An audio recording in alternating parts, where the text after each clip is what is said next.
Use village women आकारोल तथा चौपाल के ये वाली प्लेट दो यार।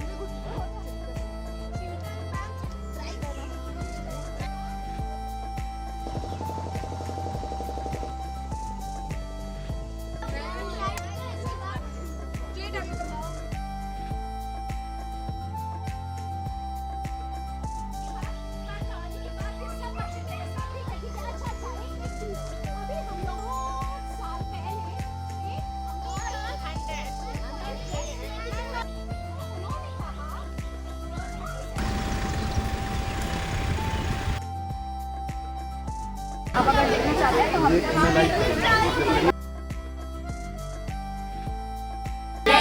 ओके विलेज तो है बट मैंगो के बाद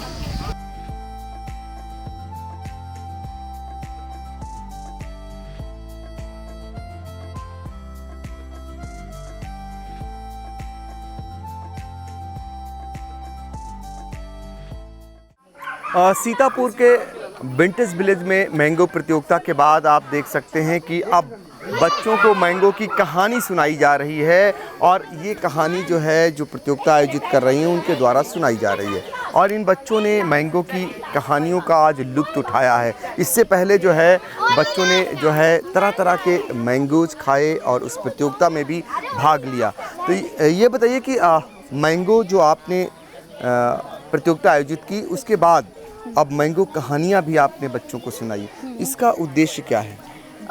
मैंगो से जुड़ी कहानियाँ बताने के पीछे उद्देश्य तो कोई भी नहीं है, बट हमें बच्चों को कहानियों से जोड़ने का उद्देश्य है।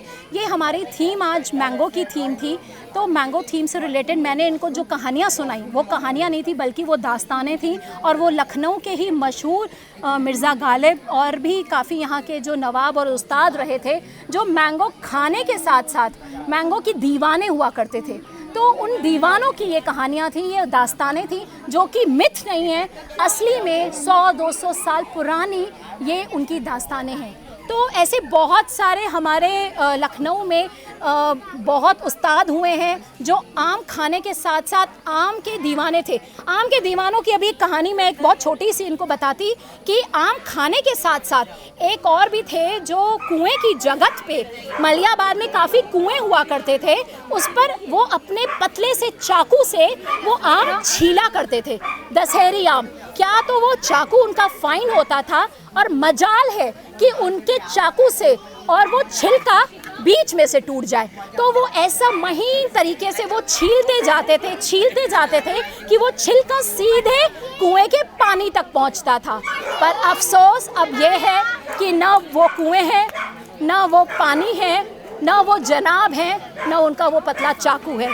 अब रह गए हैं तो हमारे और आपके जैसे लोग वापस से उस पुरानी पीढ़ी को याद करने के लिए, इन छोटे नन्हे मुन्नों तक उन बातों को पहुंचाने के लिए, वापस अपने ज़मीन से जोड़ने के लिए।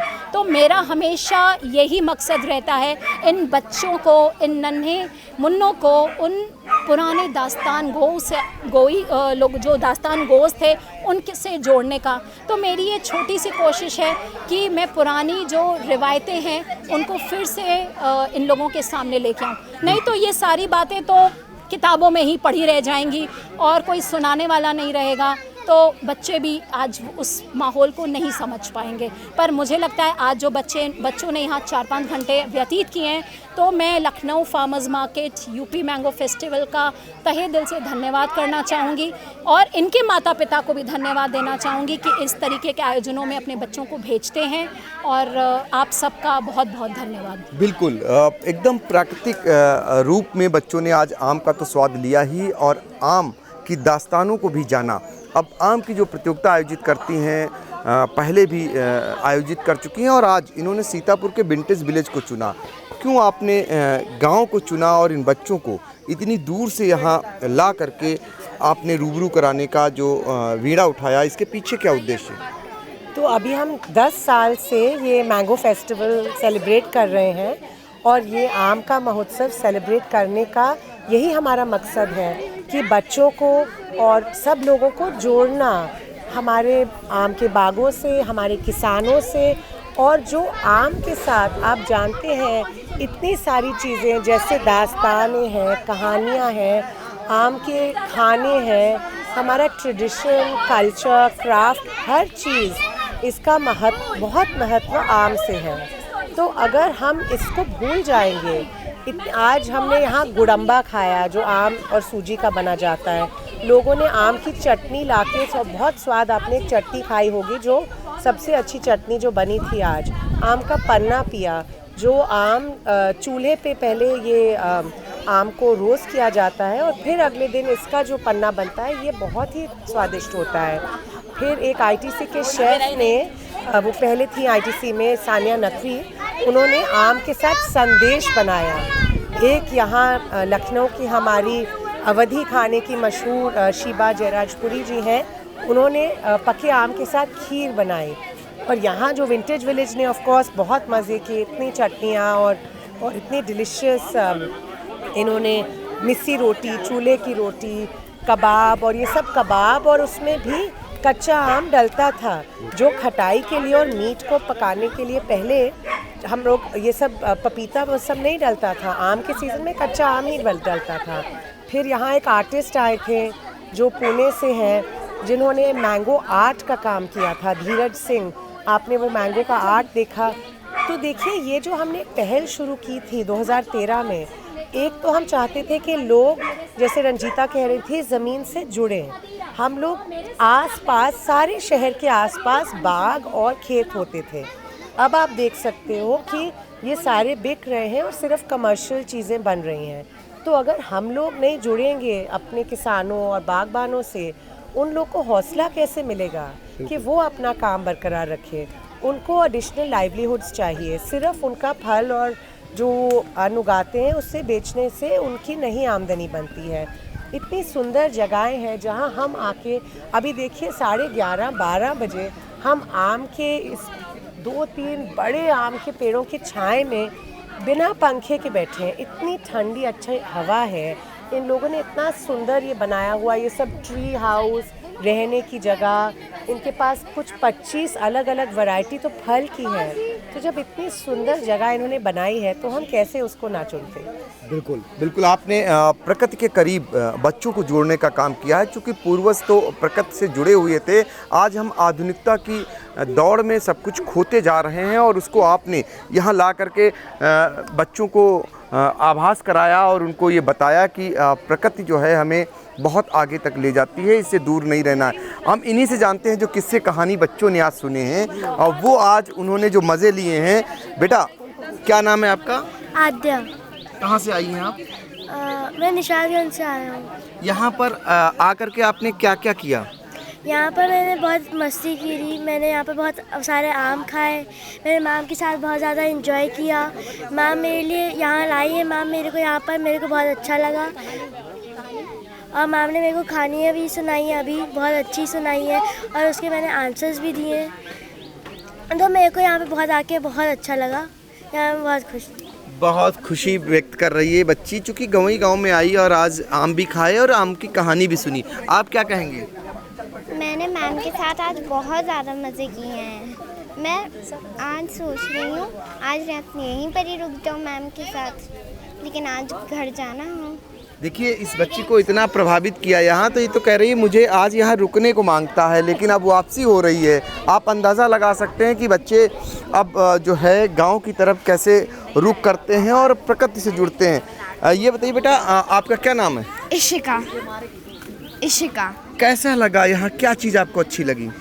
मुझे ये बाग देख के बहुत अच्छा लगा। ऐसे लखनऊ में मैंने कहीं नहीं देखा है और थैंक यू रंजीता मैम, आप हमें यहाँ पे लेके आए और मैंने ऐसी जगह लखनऊ में कहीं नहीं देखी थी। देखिए, ये बहुत बड़ी बात कह रही हैं। लोग बड़े शहरों की तरफ भाग रहे हैं और बच्चे लखनऊ में रहने के बावजूद आज जब गांव से इनका ताल्लुक़ हुआ तो किस तरीके से गांव से ये प्रभावित हो रही हैं। वाकई में दोपहर का वक्त है, लोग इस समय एसी से नीचे नहीं बैठते हैं, यहाँ ना कोई पंखा है और ना ही कोई ऐसी चीज़ है उपलब्ध, उसके बावजूद बच्चे बैठे हुए मस्ती कर रहे हैं। तो क्या कहना चाहेंगे, फिर आना चाहेंगे यहाँ? बिल्कुल। बहुत मज़ा आया मुझे, और मामा अभी पूल में भी लेके जाने वाली है, तो सब कुछ जो थकावट है सब कुछ निकलने वाली है, तो मुझे ये बहुत अच्छी चीज़ लगी। देखिए ये नेचुरल के करीब हैं, प्रकृति के करीब हैं, उनको मज़ा इसलिए आ रहा है क्योंकि यहाँ पर इन्हें हर चीज़ उपलब्ध हो जा रही है, और ख़ासकर वो आम जो पेड़ों से आए हैं, ना कि वो पकाए गए हैं, उनको खाने का भी लुत्फ़ एक अपना अलग तरीके का होता है और उसका लुत्फ़ उठाया भी। कैसा लगा? मेरे को यहाँ आके बहुत अच्छा लगा और पहली ही बार मैं यहाँ पे आई हूँ। फिर आने का मन करेगा? जी, क्या अच्छा लगा यहाँ पे? क्योंकि यहाँ के पेड़ के आम बड़े अच्छे लगे, और यहाँ पे इतने सारे झूले हैं वो मेरे को बहुत अच्छे लगे। मेम ने आपको एक कहानी सुनाई थी आम की, कौन सी कहानी याद है? अभी कोई कहानी सुनाई थी? हाँ, क्या? आम की, लेकिन मेरे को याद नहीं है। दाढ़ी वाली थी, मतलब था उसमें दाढ़ी, याद है? मेरे को वो याद नहीं है कुछ भी। मैं एक पोएम सुनाऊंगी। हाँ बिल्कुल, सुनाइए सुनाइए। बच्चे मन के सच्चे, नहीं ये तो एक सॉन्ग है। तो ये देख सकते हैं कि बच्चे इस तरीके से एंजॉय कर रहे हैं, और ख़ास बात ये है कि इन बच्चों को आज उन आमों से रूबरू कराया गया जिनका लुत्फ़ तो उठाया ही, आमों की वो कहानी सुनाकर इनके अतीत में जो है जाने के लिए आज से ही मजबूर कर दिया है। और स्वाभाविक है, जो लोग प्रकृति के करीब होते हैं, निश्चित तौर पर बहुत सारे लोग जो पहले प्रकृति के करीब रहते थे उनका जीवन एक अलग तरीके का होता था और तमाम बीमारियां उनमें नहीं घर करती थी। और आज जो इस प्रतियोगिता के जरिए एक बहुत बड़ी चीज़ हुई है वो ये हुई है, ये सारे बच्चे जो है मोबाइल से चिपक जाते थे। एक बहुत अच्छी बात कही थी मैम ने, बहुत सारे लोग, आप लोग भी मोबाइल से जुड़े होंगे, आज उस दुनिया से दूर हैं, कैसा लग रहा है? वैसे कितनी देर मोबाइल यूज करते हैं? कितनी देर यूज करती हैं? हाँ, मतलब ज़्यादा देर कहीं बाहर नहीं जाना होता है, क्योंकि बाहर खेलना नहीं होता है आजकल फ़ोनों की वजह से, और यहाँ आके फ़ोन छोड़ के बहुत अच्छा लगा। देखिए फ़ोन की दुनिया से आज ये बच्ची अलग है और प्रकृति के वास में है, तो इन्हें भी अच्छा लग रहा है। और आगे ये और चलते हैं स्विमिंग पूल, वहाँ का भी नज़ारा आपको दिखाएंगे। फ़िलहाल सीतापुर से आई इंडिया के लिए कैमरामैन हसन गोगा के साथ पंकज सिंह।